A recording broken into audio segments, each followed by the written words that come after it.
저는 이제 서울시에 근무하는데 이제 직급은 이제 과장이에요. 근데 이제 전 은퇴할 날이 이제 한 1, 2년 남아서 제가 이제 사실 기숙사였는데 관심은 없었어요. 근데 은퇴하려고 보니까 그 전에는 우리 조직이 내 위치를 정하고 내 능력을 평가해 주기 때문에 어디 가서 나는 기숙사입니다 이런 얘기를 할 필요가 없었는데 은퇴하려고 보니까 은퇴하고 나면 조직이 서포팅 한다니까 나 스스로 내가 어느 정도의 기술자라는 걸 설명을 해야 되겠더라고요. 그래서 그래서 기술사를 봐서 내가 자격을 해야 되겠구나 이제 이랬는데 저희 주변에 이제 안전기술사를 보는 분들이 많이 있습니다. 그렇지만 제가 볼 때 이제 그런 것도 있지만 제가 토목직 공무원으로서 한 30년 근무했는데 내가 근무했던 걸 좀 정리하는 필요가 있겠다. 그래서 내가 이쪽에 특히 이제 우리 회사에서도 이제 건설 쪽에 일을 많이 했기 때문에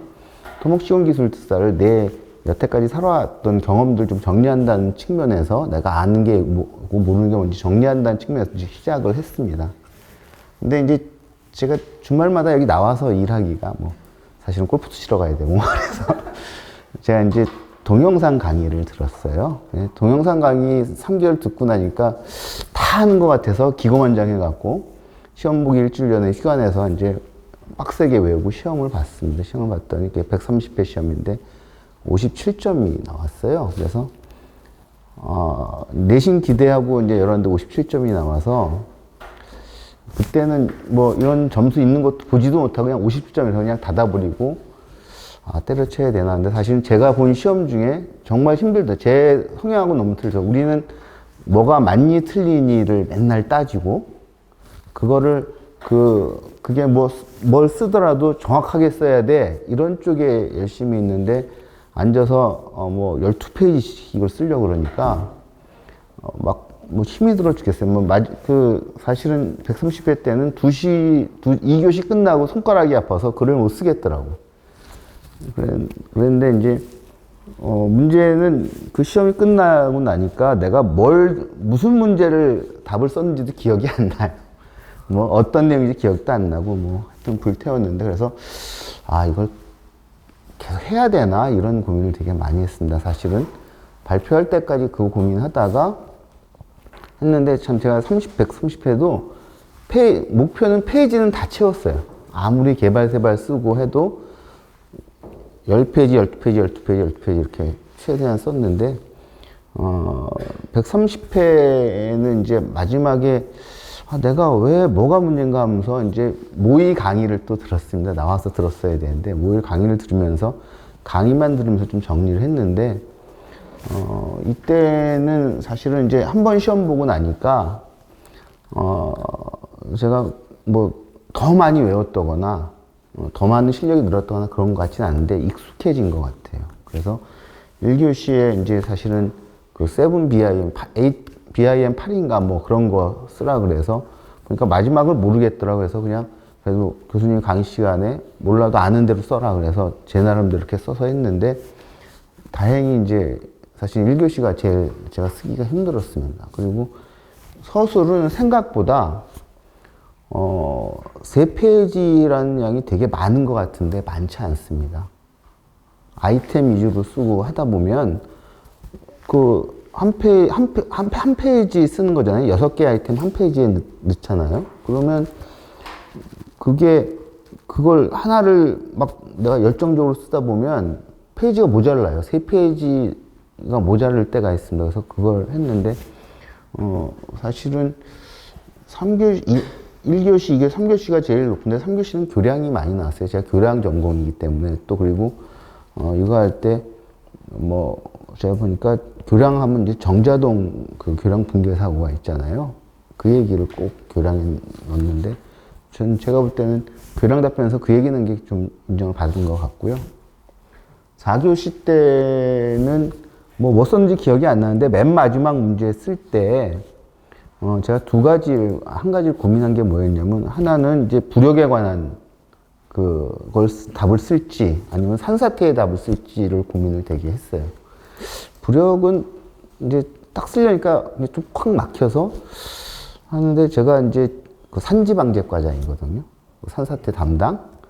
그래서 아야 내가 산지방제과장인데 산사태는 모르지만 제가 뭐 1년 동안 하면서 결제나 했지 뭐 알겠어요. 모르지만 드럼풍으로도 이걸 써야겠다 그러고 그걸 썼습니다. 썼는데 답을 보면 그 마지막 쓴 게 점수가 제일 좋아요. 50 몇 점 나와서 그래서 이제 한 것 같아서 제가 이제 교수님이 그 강의하는 동안에 뭐 아무거나 써라, 뭐 그 다음에 아이템 이런 것들이 중요하고 사실은 기술사란 거는 제가 볼 때는 어떤 지식을 시험 보는 게 아니잖아요. 그러면 당신이 현장에 나가서 현장을 관리해야 될 때 어떤 걸 중점적으로 관리할 거냐라는 걸 묻는 거기 때문에 거기에 대한 답을 차분히 쓰면 될 것 같습니다. 뭐 숫자 몇 자가 중요한 게 아니라 말씀드린 아이템을 어떻게 배치하고 어떤 것들을 중요하게 보고 내가 중요하게 보고 있는 게 뭔지를 갖다가 명확하게 설명할 수 있으면 외려 생각보다 점수가 잘 나올 거라고 생각합니다. 사실은 저 이 시험 보고 아 이거 안 됐구나 그래서 모의 강의를 신청을 해서 모의 강의 들었잖아요. 제가 집에서 집사람한테도 이번 강의 때는 준비를 많이 못했으니까 내가 직접 가서 하고 연습해야지 되겠다라고 했는데 붙었습니다. 그래서 어떻게 해서 붙었는지는 솔직히 말씀드려서 잘 모르겠어요. 저도 어떻게 썼는지 잘 몰라서. 근데 한 가지 이제 130회, 131에 틀린 건 뭐냐면 130회는 그 12장 쓰기에 시간이 촉박해서 항상 고생했는데 130회 때는 3교시까지는 딱 제 시간에 다 썼어요. 3교시까지는.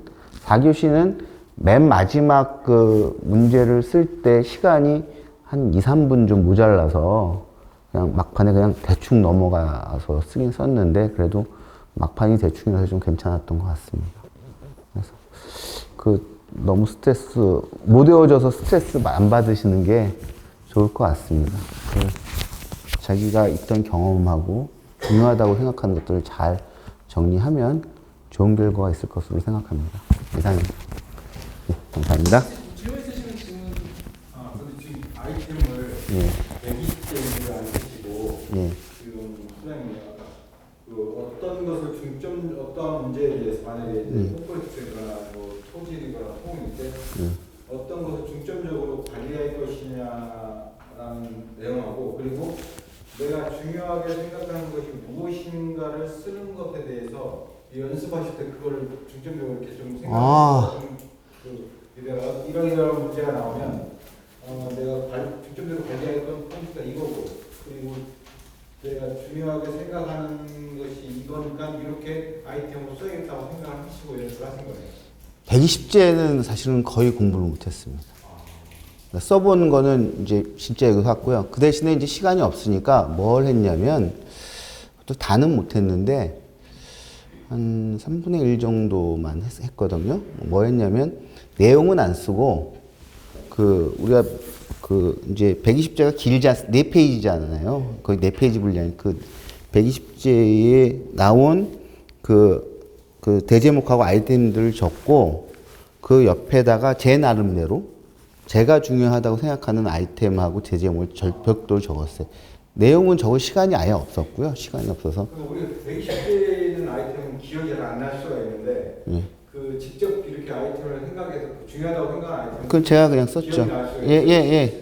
내용은 못하고요. 그냥 제목만 이렇게 적어서 그거를 저희가 이제 서브노트 할 때 있지 않습니까? 그게 이제 큰 게 A4짜리 이렇게 긴 거 오른쪽 왼쪽에 있는 거. 그래서 왼쪽에는 120제에 있는 걸 문제당 쓰고 오른쪽에는 제가 하는 걸 썼어요. 쓰고 그리고 사실 이제 모의 공부할 때도 이제 120제 정리할 때 그런 파트로 해서 정리해서 좀 했습니다. 내용은 전 잘 모르겠어요. 뭘 했는지 저도 정신이 하나도 없어서. 그리고 레이아웃은 그렇게 맞추셨나요? 상당 그렇게 맞추셨나요? 제가 솔직히 말하면 그 정도로 정신 있게 쓰지는 않았고요. 점수가 너무 높으니까. 제일 중요하게 생각한 거는 아까 말씀드렸지만 3페이지가 많은 게 아니더라고요. 서술형을 쓸 때 3페이지 많지 않고 뭐 머릿말 쓰고 계절 쓰고 나서 이제 홈페이지 들어가잖아요. 전 항상 문제가 뭐냐면 두 번째 맨 위에다가 그림을 넣어야겠다라고 했는데 이게 배치하다 보면 그림이 못 들어갈 때가 되게 많아요. 왜냐하면 본론 시작이 좀 밑에서 시작하니까 또 본론 시작할 때 좀 임팩트 있는 걸 넣고 싶잖아요. 그걸 넣으면 그 다음에 그림 넣기가 굉장히 애매해서 그 다음번에 바로 밑에 단에 그림을 넣거나 아니면 이쪽 그림 넣을 걸 빼서 이쪽 거에 넣거나 하여튼 그래서 제일 중요하게 생각한 거는 레이아웃을 할 때 이 문제의 배분. 그러니까 뭐 보통 2개 물어보면 한 페이지 반에 그걸 다 써야 되는데 그게 자칫하면 그게 막 넘어가더라고요. 넘어가고 3페이지를 넘게 쓰면 저는 안 됩니다. 저는 이게 글이 늦어서 3페이지 넘게 쓰면 다 쓰질 못해요.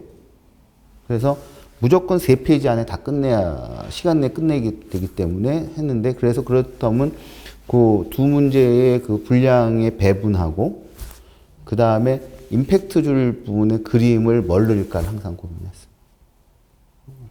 그러니까 그림을 아니 제가 임팩트 있다고 했죠. 그냥 박스를 이렇게 긋던지 아니면 거기에 몇 줄 더 넣던지 해서 임팩트가 있다고 했어요. 그게 임팩트가 있는 건지는 잘 모르겠어요, 사실은. 그럼 이번에 시험 보실 때 답안지는 용어는 무조건 한 페이지였고 서술은 무조건 3페이지였고. 예, 제가 더 이상 쓸 수가 없어요. 시간이 안 돼서. 이게 제가 사실은 이제 첫 번째 시험 보고 나서 아주 심각하게 대전에 있는 글쓰기 학원을 가야겠다라고 생각하고 집사람한테 학원비까지 얻었는데 시간이 안 돼서 내가 못 갔습니다. 그러니까 이게 중요한 거는 글 쓰는 건데 그래서 아침마다 제가 이 불경을 이렇게 쓰면서 글 쓰는 연습을 했어요. 근데 제가 보니까 어떤 걸 쓰든지 정자세로 집중하는 게 문제가 아니라 정자세로 내가 이 부분에 대해서 객관적으로 보고 쓰는 게 자신감 있게 쓰는 게 글씨도 잘 써지고요. 손도 안 아프고 그렇습니다. 그러면 학습을 안 해도 감사합니다.